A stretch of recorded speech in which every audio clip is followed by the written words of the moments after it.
Сэндвич-панели бывают двух видов, в зависимости от их применения.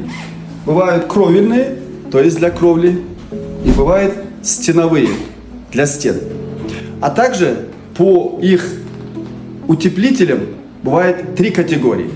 Первое, самое недорогое, экономичное, я бы сказал, это сэндвич-панели с пенопластом. Применяется в основном для складов, овощехранилищ, автомоек. Это очень экономичный материал, недорого обойдется, но тепло будет держать так же, как другие утеплители. Очень популярные у нас сэндвич-панели это с базальтом. Почему?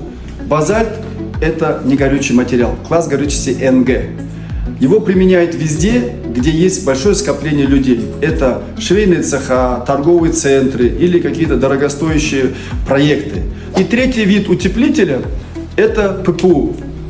ППУ это пенополиуретан.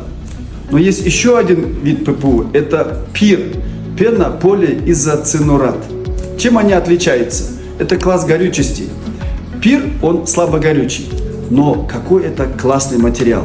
Дело в том, что он очень хорошо держит тепло, от него нету пыли, и таким образом его чаще всего используют для холодильников, для пищевых производств, там, где должна быть чистота и должна быть хорошая температура.